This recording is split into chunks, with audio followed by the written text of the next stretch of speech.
Welcome in, quick hitters. I'm just sitting here trying to decide which one we should talk about first. The Houston Texans lost to the Las Vegas Raiders week 2, 22-20. Or the big breaking news that fell on Friday. Klay Thompson on the move. Miami Heat got their guy, or at least one of them that they had lined up to be joining the Heat. But I believe we can go ahead and take care of these Houston Texans real quick on a second preseason game. The Las Vegas Raiders defeated the Houston Texans 22-20 after executing a 17-point comeback. Now I tell you, this is after the Texans commanded a 20-3 lead until late in the third quarter. Now this is preseason, but I guarantee you, I know you had a thought that came in your head. Not again. I know this is preseason, but don't tell me another lead that diminishes down in the fourth quarter with seconds remaining. And that's exactly what happened. But before we get to all of that, the Houston Texans offense came out on point. Played with pace, moving the football. Everything was hopping, it was popping, it was on schedule. C.J. Stroud looked good coming out. Hit his receivers. The running game was the most impressive thing was the running game. Offensive line opened up some holes. The new guy, Rutledge, he's going to be special. Looking for him to be a name brand offensive lineman as his career continues, as we knock down these seasons, going down trying to win a Super Bowl for the Houston Texans. But Rutledge, I believe he is a winner. He is the guy. Hard nose, hard edge. You heard him. They say he got a little bit of nasty in him. He like to get to the second level and still deliver blows, still knocking down one of pancake guys. Also, Woody Marks. He looked like he's ready for the season. Changed his jersey number. I kind of like that number 4 on him. Got a few Houston Texans and changed their jersey numbers. Everything came available. Hey, they say, go on, give me that. Give me that number 4. Tank Dell, give me that number 1. Even Lassiter, hey, give my 3 back. So you have some changes in the jerseys. And if you know like I know, even though it's just a number, but when you playing on a number you want, your favorite number, personalized for you, man, your game might go up just a little bit. Hey, man, jersey numbers are special. You feel like yourself when you're in that right number. So look for Woody Marks to do a lot of what he did in this second preseason game. Busting through the line of scrimmage, being very aggressive. That one run for the touchdown, dragging some people with him, banging up against the guys, flipping them over. That's what you want to see. If this Houston Texans offense can have a running game this season, it will set the plate for C.J. Stroud. Take the pressure off where he don't have to go out there and win a game, which you don't want him doing that anyway. He can manage, he can take his shots. But Nick Caley, more energetic, more confident as you see him on that sideline. These guys are getting in and out of plays. Penalties weren't just flying all over the place. It looked crisp. Very crisp coming out on offense. So even in a loss, you have a lot of positives. It's just a game like that, you just want to finish the deal is what we say. You always want to finish the deal, especially when you commanded this game most of the game. 23 lead, you got to finish it. You got to finish it. We know it's preseason. Score don't count in the preseason. But it's also nice to get a win. You want to get into the win column to overlap that into the regular season. So a lot of great things in the preseason game week 2 for the Houston Texans. You just want them to finish it. But I couldn't help but sitting there watching it, and I was like, not again. Not another collapse in the fourth quarter when you had this game in hand. Everybody's feeling good. You're moving the ball. Defense made plays. D'Amico Ryan smiling on the sideline.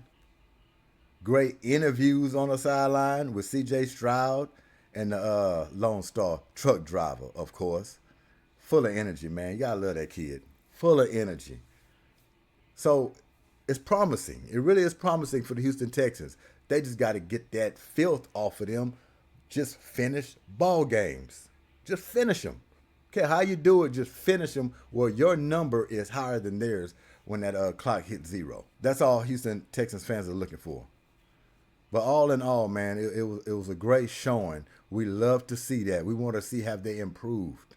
Or was it going to be the same of last season's stuff, which is a disaster to think about. So moving forward. So let's see if they can get this last win in week 3.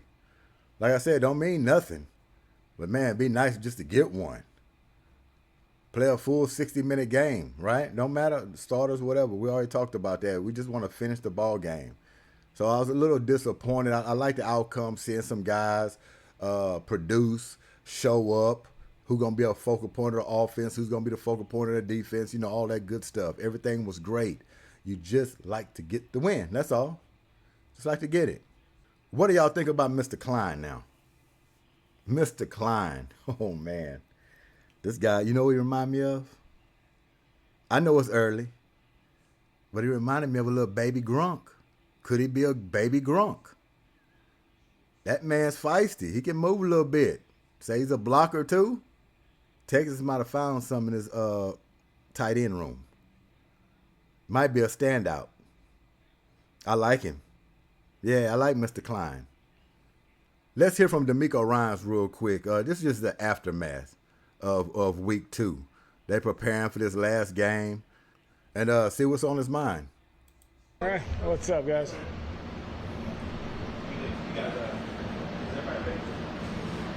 Ready to roll? You guys signed Shepard and Jones yesterday. What do you envision that they can potentially bring? We signed 2 veteran guys. We'll see what they can provide when it comes to adding depth to our receiver room. We know, everybody knows, no secret that we lost a very significant piece to our receiver room in Jayden Higgins. So still trying to find a way to, help out in the receiver room, and that's what those. Yes, of course I didn't forget about that, but forgot to even bring it up. Big blow, of course, Jayden Higgins. No doubt about it. And I continue to say this. There's always a story, right? Especially with the Houston Texans. Training camp before the season starts. Always somebody huge, a big name goes down. And I know we're tired of hearing that, right? But I will say if a position had to be sacrificed, let's say, what better to have it to be the receiving room, where there's a lot of depth for that receiver room. And I hate to see Jayden Higgins go down. The guy was getting ready to have a breakout season. Everybody know that. Breakout season, hearing good things in camp with him. Perfect guy on the other side of Nico Collins to help him out take off some pressure. It's a big blow. We're not going to sit here and sugarcoat it. But they do have other guys that can step up. That can step up and slide in and pick up some of his production. All right? Even if you have to use 2 guys, 3 guys. And Klein, of course, the tight end. They're pieces to pick up the production. No doubt about it. But Jayden Higgins, man, get healthy. Knows a hell of a blow. I know you was looking to come in. Just imagine how he's feeling. We all broken up about it because we ready to go. We ready to go for this thing. But just think about how he feels in this situation, being ready to go for this season and not being able to go out there and perform and fight with his team. It's a big blow. Texas is trying to show that position up, and they bringing in guys. All right, guys, Mr. Klein. How comfortable do you feel now with here after several weeks? A lot more comfortable, to be honest with you. Being here for a couple months now and being in training camp, kind of having those first 2 games under my belt, the first 4 weeks of training camp, it's been a blessing. I love it down here, and I hope I stay here forever. Are you used to the heat yet? I don't think you can get used to it, to be honest with you. Hey, Houston, that's good news right there. You got a young guy coming in talking about he hope he stays here forever. Man, they must have already took him out around town already. Have he hit those late night venues? Man, loving it already. Can you talk about your relationship with CJ and just how much you've grown with him as your quarterback and what you've seen from his development throughout all training camp? Yeah, I think he's gotten better every single day. Obviously, I wasn't here the last couple of years, and he played at a different school than me, so I don't know how much his progression has been over these last couple of years, but being able to be here, coming from a freshman QB last year, my last year in college, to now being with a guy like CJ, the leadership that he has stood out to me day one. I think he's a leader of men. You know, he shows up every single day with the same energy. He's ready to work. That's how you butter up your quarterback right there. That's how you butter him up real good. If you want to hear anything positive about C.J. Stroud coming in for this season, that's what you want to hear. Leadership, leader of men, something that we believe he was not last season. Now we know Klein, just a rookie. Come in, say the right things. He got to do that. He's not going to come in here and say something different than what he just said. He can't do that. He's been watching, especially if he's a student of football. He's been watching. But from what he know in this camp, C.J. Stroud been commanding offense, been a leader of men, seeming ready to go. We're going to take his word for it. And he showed that in week 2. So we had to take his word for it. So let's move along. The breaking news from Friday. The Miami Heat got their man, another shooter, outside of Tim Hardaway Jr. And when you start to look at this roster, how it's starting to pan out, the Miami Heat are looking back in contention once again. Once again in the East. Pat Riley, Mickey, Eric Spoelstra, they're building this roster mighty fine. Things are starting to fall in place. So the Miami Heat was able to grab Klay Thompson off a buyout, which Dallas Mavericks said they weren't going to do. But eventually something had to happen. Couldn't trade him. His value ain't that high. And somewhat he has diminished. But I'm going to tell you this. He still can shoot. In this Miami Heat's offense, he's going to get wide open looks. Not only that, Klay Thompson is going to be motivated. He's heard it all before. He know a lot of people believe he's washed up. Playing in Dallas after the trade, he feels he got the bad end of the stick anyway. Going to a Dallas Maverick team that's just been broken up. Big Luka trade. AD's no longer there. Kyrie Irving getting hurt. So the man's been left out in the cold. Motivation can go down. Confidence can go down. He hasn't played the best, let's be honest. But life is back. I guarantee you that. Life is just shot right back in the body of Klay Thompson going to Miami. That's all the Heat was waiting for. A buyout, something where they can get their hands on him. Now the details, we're going to get into that because he surrendered. Okay? $9.8 million of his remaining $17.5 million salary for the 26-27 season to facilitate the buyout with Dallas. So he wanted to come to the Miami Heat. Perfect place. Perfect match. Miami Heat needs his services. Klay Thompson will be a great focal point in this offense. Miami Heat is lacking shooting. They're getting shooting. They picked up Tim Hardaway Jr. You already got Wiggins over there. He's not a guy that you're going to constantly worry about, but I tell you what, you're not going to just leave him wide open. You're going to have to run at him. Klay Thompson is a guy you have to stick to. He's a champion. He's proven. And one thing we do know, he can shoot. You're not going to see guys leave Klay Thompson or leave him wide open on purpose. It's not going to happen. What it's going to do is going to open up the floor. You have two elite big men down there. We're going to call them big men. They're not officially what we call big men, like a center or traditional power forward. But for production, they stir up a lot of commotion in that paint area. And you're not going to just be able to clamp down, storm blitz them, leaving alleyways to wide open shooting. When you have Klay on the floor, you have Tim Hardaway Jr. on the floor, because there's going to be times they're going to be on the floor at the same time. Absolutely. You got Wiggins, who can knock it down.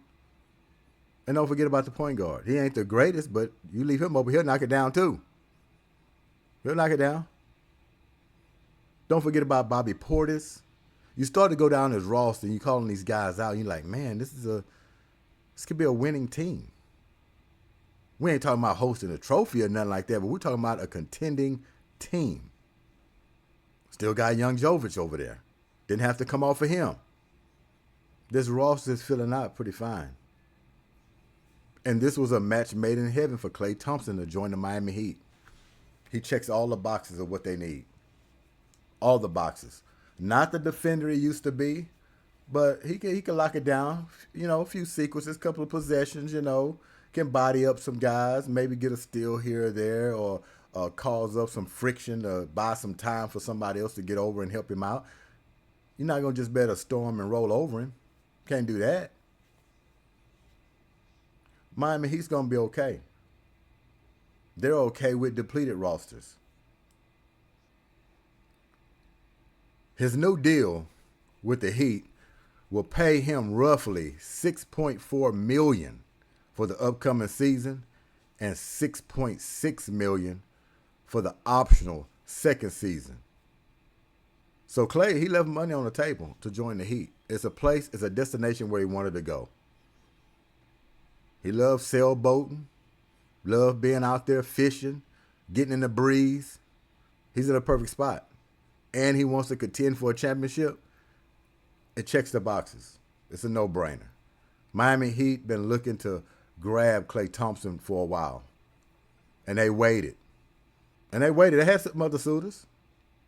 And everybody started to get away, and you started to think for a while, okay, Miami Heat, what are you going to do? Because you better hope this guy want to go to the prom with you. You better hope he wants to go to the prom with you. You were thinking DeMar DeRozan.